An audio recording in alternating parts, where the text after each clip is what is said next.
জয়িতা রান্না বান্নাতে আজকে নিয়ে এসেছি বাঙালির খুবই প্রিয় একটা রেসিপি, পটল চিংড়ি। অনুষ্ঠান বাড়িতে আমরা পটল চিংড়ি খেতে সবাই খুব ভালোবাসি। অনুষ্ঠান বাড়ির মতন পটল চিংড়ি কিভাবে বাড়িতেই বানিয়ে নেওয়া যায় সেই রেসিপি আপনাদের সাথে আজকে শেয়ার করব। এখানে আমি 500 গ্রাম ওজনের পটল নিয়েছি। পটলের এইভাবে দুদিক কেটে বাদ দিয়ে দিতে হবে।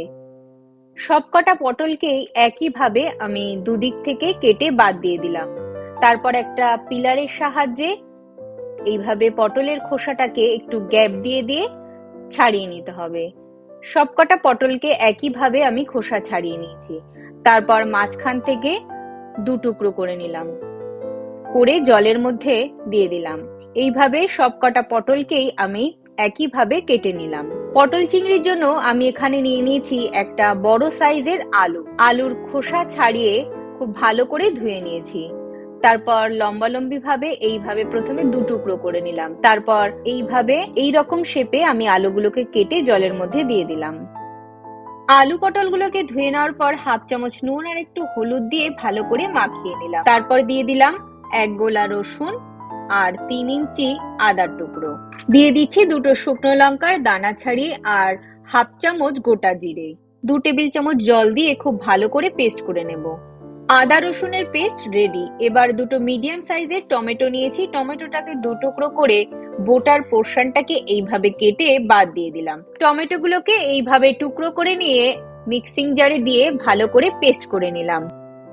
কড়াইতে দিয়ে দিলাম 1/4 কাপ সর্ষের তেল। এখানে আমি 300 গ্রাম ওজনের চিংড়ি মাছ নিয়েছি। চিংড়ি মাছটাকে একটু নুন হলুদ মাখিয়ে 15 মিনিট আগে রেখে দিয়েছিলাম। প্রথমে চিংড়ি মাছগুলোকে ভেজে নেব। তেলটা গরম হয়ে গেছে, দিয়ে দিচ্ছি চিংড়ি মাছগুলো। মিডিয়াম ফ্লেমে চিংড়ি মাছগুলোকে 1 থেকে 2 মিনিট একটু নেড়ে চেড়ে তুলে নেব। চিংড়ি মাছকে কিন্তু খুব বেশি ফ্রাই করতে নেই, তাহলে চিংড়ি মাছগুলো শক্ত হয়ে যায়। চিংড়ি মাছগুলো হালকা ভাজা হয়ে গেছে, তুলে নিলাম। চিংড়ি মাছগুলো ভাজার পরে সেই তেলের মধ্যেই দিয়ে দিচ্ছি কেটে নেওয়া আলুগুলো।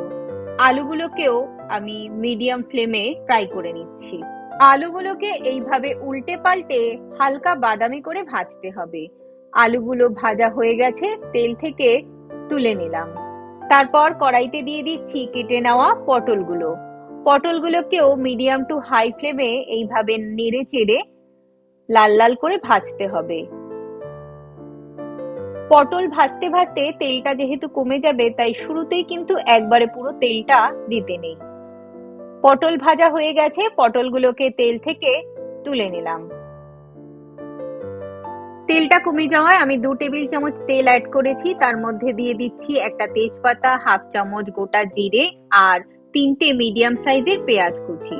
পেঁয়াজটাকে মিডিয়াম টু হাই ফ্লেমে কন্টিনিউয়াস নাড়তে নাড়তে লাল লাল করে ভাজতে হবে।